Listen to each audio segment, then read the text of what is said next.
Welcome to Midlife Catalyst, a place where ordinary people share extraordinary stories. I'm Amanda Yance, and today's episode is a bit different from our other episodes in that it is a short solo episode where I talk about my experience living in Groundhog Day mode and how to work yourself out of it. Even though Groundhog Day was a few weeks ago, if you are like me, there have been moments in time when I have lived in Groundhog Day mode throughout my life, meaning I wake up and repeat the same unhealthy patterns of behavior, abandoning myself and living on autopilot to meet other people's expectations, repeating the same mistakes and living in the same level of frustration, abandoning myself day after day, rather than living a life where my purpose and passion align. Moving out of autopilot mode and into a life that moves me towards my goals and desires. If you are seeking a life that lights you up and frees your soul, then this episode is for you.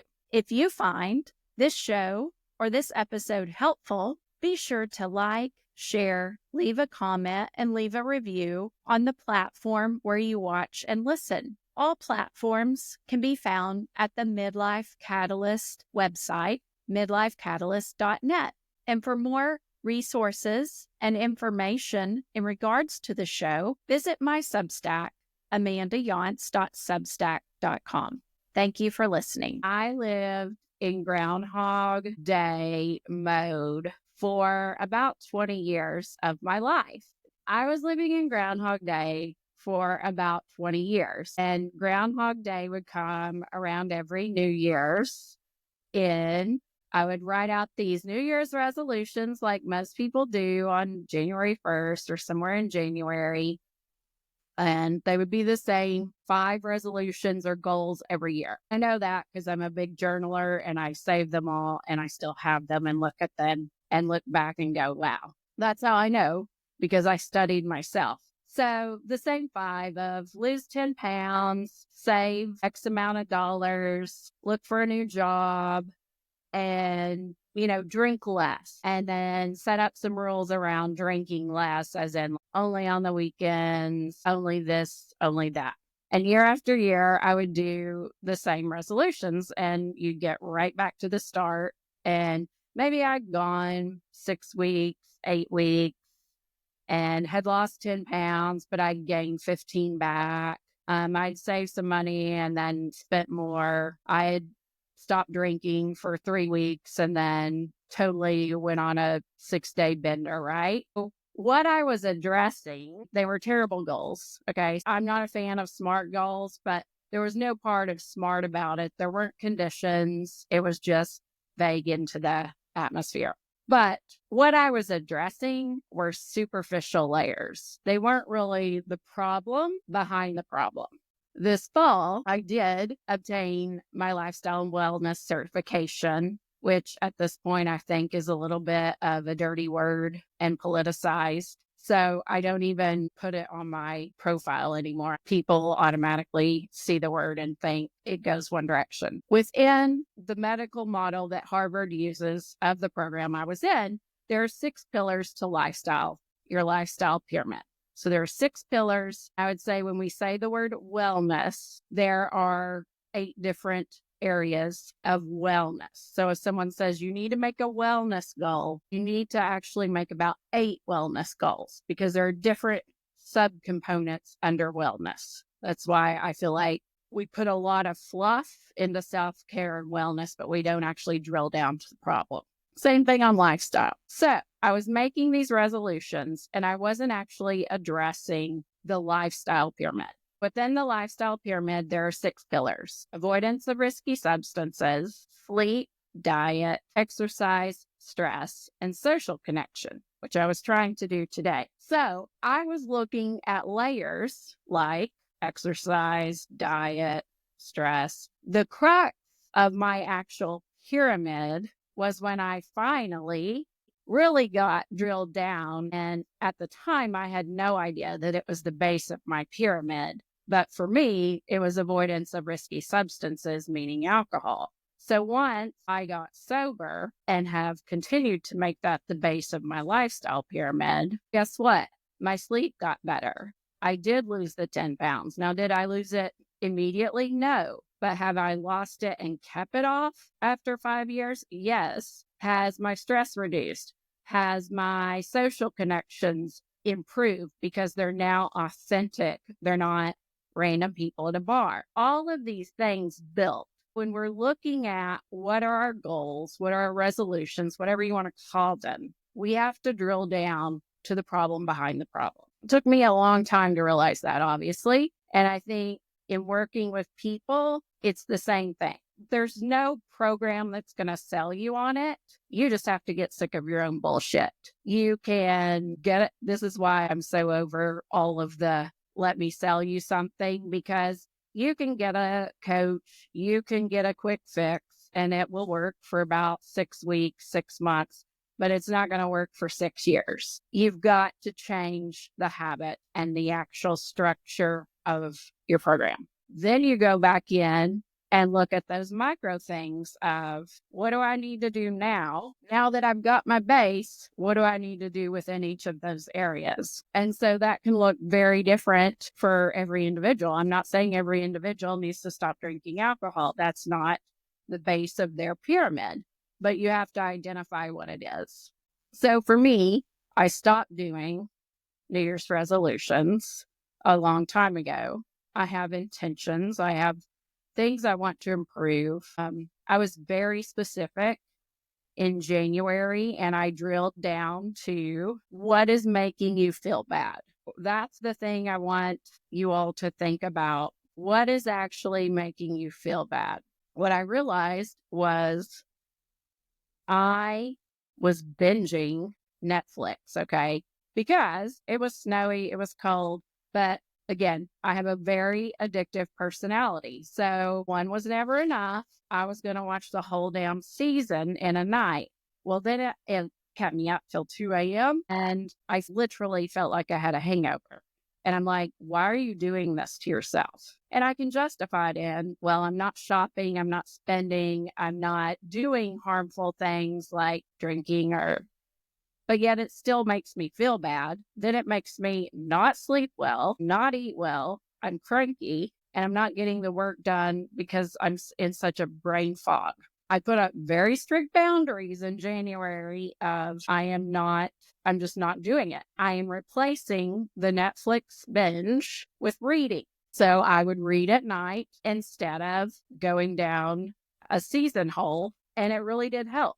So I think you have to look at what is it, many things, micro, not a massive, I'm going to do all of this. I just made one change in January. I read more, made me feel better, it helped my sleep. And it wasn't I'm reading because I want to hit a certain number of books in my book study group. I think when we get into those performative statistics of, well, I read 50 books in 2024. Okay, why? Like, did you do anything with that information?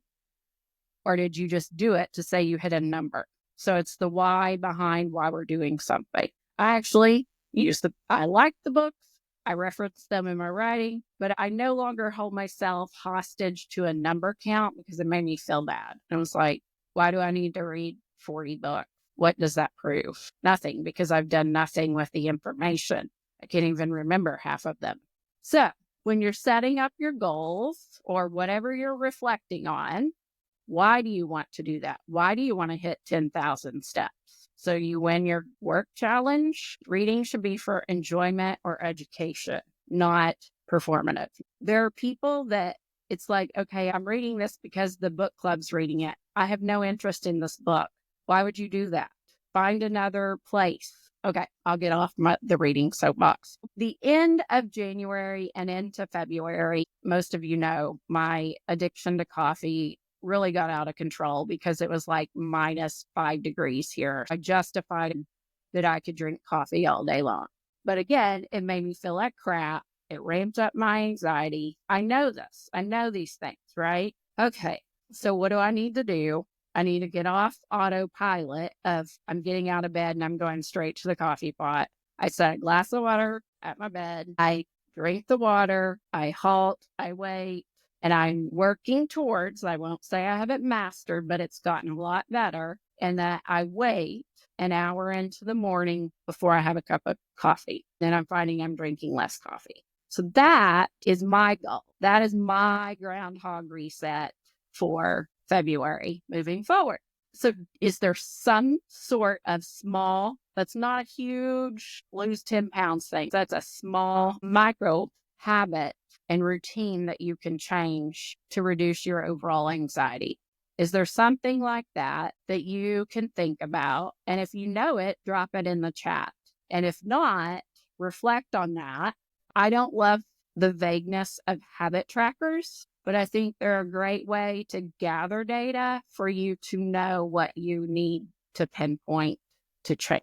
My less Netflix and binging in January, and I'm not abandoning that, right? So it was one thing, and I'm going to continue that into February. But for me in February, less time on social media, more time moving, physically moving. You can do a real quick audit of how you feel after being on social media.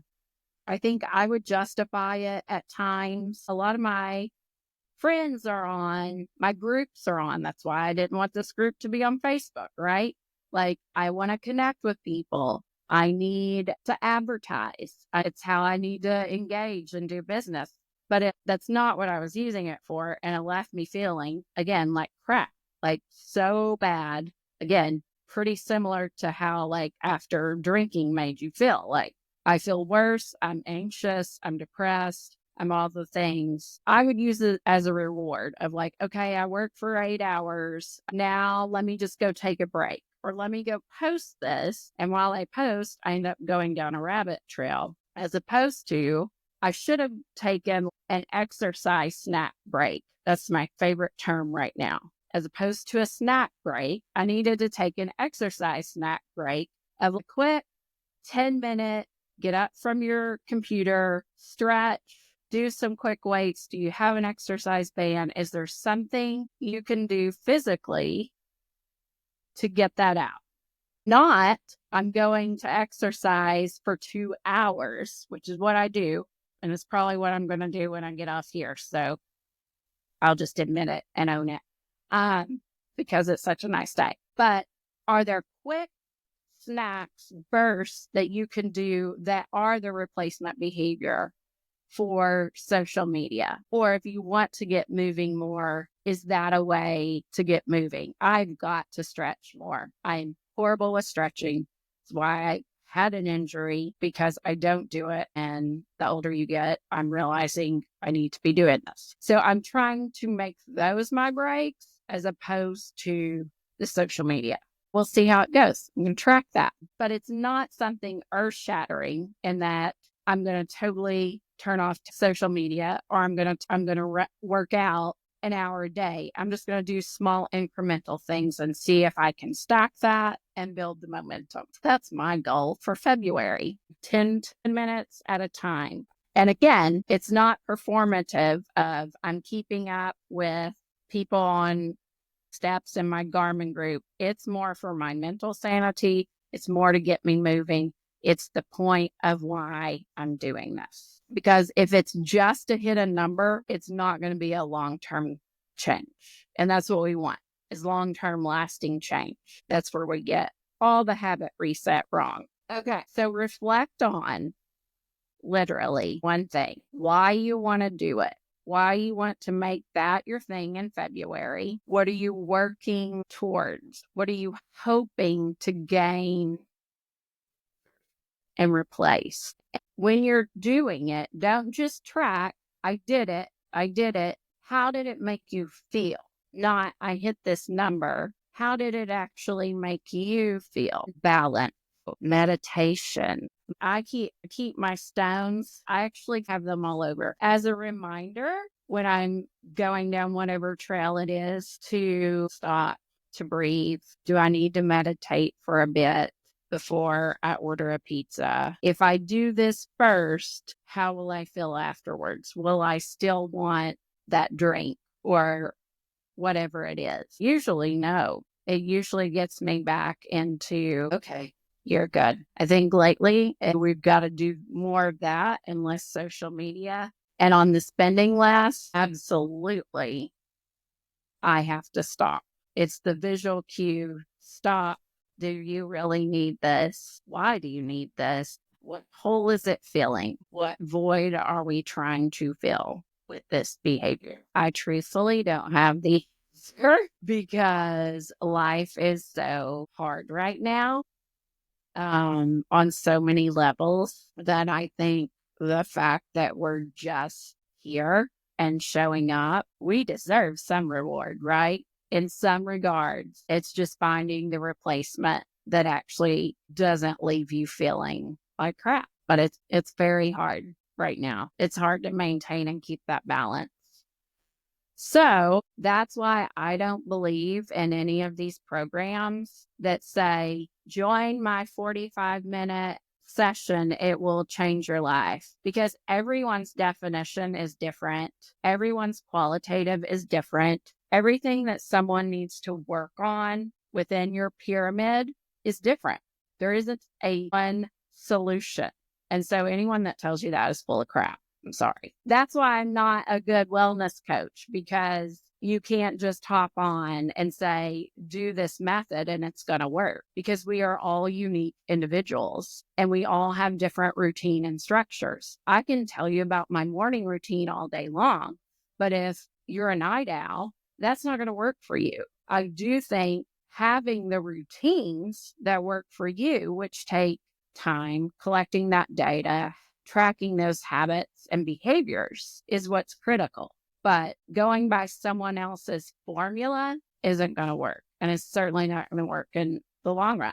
A lot of us got sober at the same time. We didn't get sober the same way. We found different things that worked for us and continue to work for us. You take what you need and how it works for you. So that's my frustration with all of the wellness industry right now, is it's just trying to sell you something and it's not a quick fix. It's work. And you, as the individual, I think I started with this. Maybe you start with some level of extrinsic motivation of, I do want to lose 10 pounds, or I do want to save $1,000, or I do want to get to this dress size or whatever. But ultimately, it has to become the intrinsic of, oh, I'm doing this because it makes me feel better, makes me calmer, it makes me show up as a better human, it makes me do a better job, I enjoy what I'm doing. It's that internal, that whatever you're working for, you want to get to, and it's not prescriptive.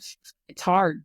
That's why you don't see a lot of people continuing. That's why, let me go try the next best thing and the next best thing. Because there isn't a next best thing. You are the next best thing, whatever is inside of you. So with that, we have to define how to use technology, especially with kids, of, am I using the technology for true connection? And so, yes, when I can get out on a Zoom and I can see people and they can talk back to me and they can talk to each other, then we're actually using technology for the good. But when I'm just sitting and liking and being a keyboard warrior, that's technology for the bad. We have to operationally define these things. What I want to do is have the connection. That's why I'm doing it, for that authentic connection. And when I go down the performative side of, I've got to get 5 podcasts out and do da da da da, then I'm not happy. What I am loving about my podcast is the actual conversation with the guest. And then it's like, shit, I have to go edit this thing. I don't want to do that side. I want to have the conversations. So I want to set up the community where we can have the conversations. Thank you for showing up, for being your authentic selves, and for your support of me. And let me know how I can reciprocate that. And remember, one intention, one goal for February. I will tell you, I stick with my good old-fashioned planner and habit tracker to be able to see how I'm doing. This past year, I started using a Plum planner to track my habits. It gives me the opportunity to customize what I want to look for. So you can set up your calendar any way you want and optimize your habit tracking. It helps me to do the end of day review of what I accomplished, what my priorities were, to identify what I need to do the next day, then do an end of week review, end of month review. The calendar is set up where I can not only identify what I want to track, you can label each area, an area for gratitude, an area for priorities, an area of intentions. However you word it and however it works for you. What I love most is that there's a pre-planning section for the month for me to clearly identify my goals for the month. Then there is a section at the end of the month to reflect on the progress that I made towards my year-long goals. It helps me to see in the thick of things what all I really have accomplished and to stop and have a small celebration along the way, rather than getting bogged down in the big picture of what I'm trying to do. I tend to operate on the school calendar. That's just part of living in the world of education my whole life. So now is the perfect time to pull out your New Year's goals and set an intention to work towards them for the next month leading up to spring break. Now that the Super Bowl is over and all of the Valentine's Day candy is gone, there are no distractions or excuses. I certainly don't miss the sugar coma that was having a plethora of Valentine's Day treats at a school. So do not abandon your goals. Do not give up on your New Year's resolutions or intentions. There are no distractions, no excuses. It's never too late, and it's always the right time to start. Start now and work for the next 4 weeks into spring break and see the progress that you can make. For more information on this show or other episodes, you can visit the Midlife Catalyst website. If you are interested in being a guest, send an email to info@midlifecatalyst.net. Be sure to subscribe to my Substack to obtain more resources in regards to healthy habits and identifying your lifestyle pyramid. Reach out if you would like to work on developing your own lifestyle pyramid to build your habits and routines to optimize your health and wellness. No pyramid looks the same. See the show notes and visit my Substack page for examples. As always, thank you for listening to the Midlife Catalyst podcast, a place where ordinary people share extraordinary stories. I'm Amanda Yantz, and I am grateful for your support and continuing to listen.